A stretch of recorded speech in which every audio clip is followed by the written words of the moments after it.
Right? And I'm not playing no games. Yeah. Has Marvel finally cast the Fantastic Four? I heard a rumor. Then I got a message. Then I got another message that said, "Oh, Gary on Neurotic, his channel, he said something." And then I went and searched, and I'm like, okay, so now multiple people, kind of in the know and have sources in the know, are pretty much confirming that the current state of things is that Kevin Feige has indeed cast the Fantastic Four. They have lined them up. Pedro Pascal, who there was I did a tweet, I didn't do a video because I wasn't sure. Pedro Pascal makes sense from a studio who doesn't care about comic book standpoint to be Reed Richards. I cannot imagine Pedro Pascal, no mustache, being the smartest man in the planet, but okay. Vanessa Kirby as Invisible Woman as Sue Storm does work. I'm good with that. So that actually is the two that I'm most happy about. Now, the one that I was really surprised by is Eddie, Joseph Quinn here. I like Joseph Quinn. He was Eddie. He was great in Stranger Things. Obviously, that was kind of like this big breakout thing for him. But I think depending on the hairstyle and some of those kinds of things, I would say he is by far an up and coming star. He has a great sort of feel and chemistry. I know he did like an episode of Game of Thrones and some different things like that, but I know he's also supposed to be in some sort of a Quiet Place prequel, I believe. I think that's what is also in the work. He had a little small role in Overlord, which I didn't care for, but he was in it. Him as Johnny Storm is interesting. I can live with that. That may not be ideal. I hope that they change the hair. We have to get. I don't know, the ladies' man sort of surfer dudes. I don't know. We have to make it work. But it's there.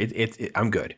The one that's probably the most divisive is going to be, I think you say Ebon Moss-Bachrach, I think is how you say his name. I apologize to Ebon if that's not how you say your name, brother.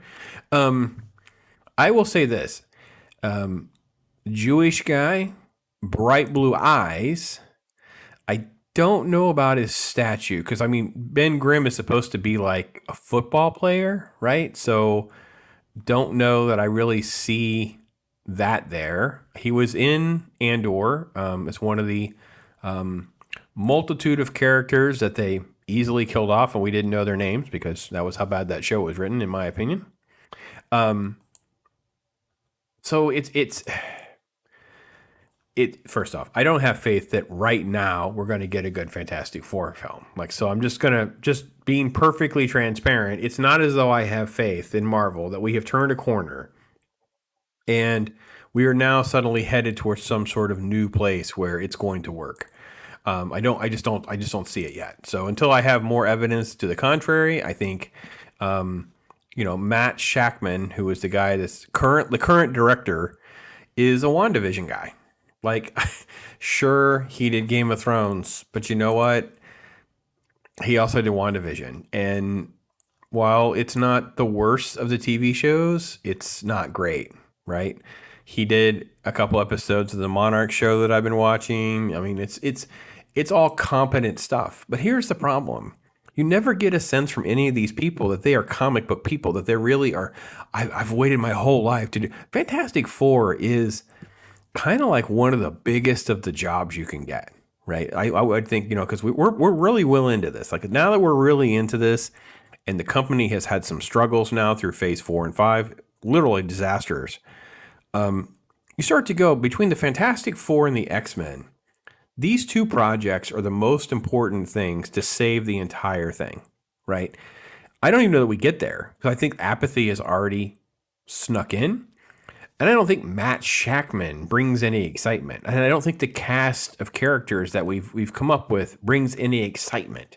So I get it. I get why they're doing the things they're doing because they're giving fans no major reason to be upset. I got to be honest, I'm shocked. I mean, I really expected it to be Johnny Storm, the flaming gay character, and Thing to be a black dude. And I expected him to lean further into things. And we kind of got a compromise with that. Like we got Pedro Pascal, like right, and we get Ebon his thing. It's been great.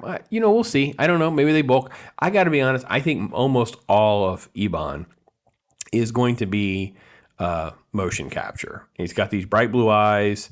That's what they're going to go for because they know that's key. He's Jewish. So they're not going to get any of that sort of swap there. So I think that's what they're going to go for. The bigger issue is what are they even going to do? Because right now I feel like the delay and all the back and forth that we've gotten through multiple people, from Jake Gyllenhaal to Adam Driver and many others, who kind of hinted that they don't like the sound of this. This isn't a project they want to be a part of. Plus the Marvel machinery of the directors and all these people, they don't have a whole lot of control. Stuff's already been contrived through CGI and all that. That's not what people are going to want. I mean, I'll be honest. The best thing that they could do would be to do some sort of this takes place in a way that the problem is if you set it in the 60s, how are you going to justify where these characters have been this whole time? So I don't know what they're going to do. This is the problem that they've got. They've made such a mess of things that I don't know how they move forward. They've already ignored, literally we could do a whole show on dozens of loose ends from Moon Knight and Eternals and all these different things they've not addressed. So I don't know how you drop these two massive things in it, but the casting does appear to be the way they're going. They are probably still working through Galactus, and because I think Javier Bardem is kind of the name that everyone's still talking about. I thought it was weird because there was a comment in this article about Brad Pitt. I think it's because he's filming some sort of F1 movie with Brad Pitt. Because I don't think they're trying to insinuate Brad Pitt, but I saw someone tweet a comment about Brad Pitt. I'm like, no, that is not. But Javier Bardem, okay, I guess. I don't understand. I don't have faith that Marvel knows how to do Galactus. So I'd rather them not do it. I'd rather them just do Doom. Anyway, that's the general story. I love your thoughts. I know I'm all over the map with this because they've made me kind of feel all over the map. Like the Fantastic Four, especially the old school Fantastic Four, those first 100 issues or so, it's like the best stuff, man. It is so great. And so much of that stuff, of the Kirby stuff in particular, you can't even adapt it. It's made for comic books. I don't know how you're going to make it to screen. Stuff like that. So, and then I know there are other rumors. I'm not getting into like a female Silver Surfer or not, and what are they going to do with Doom. And here's the casting. Let's just talk about that for now. So anyway, that's my take on it, guys. I love to hear from you guys. I am Pops.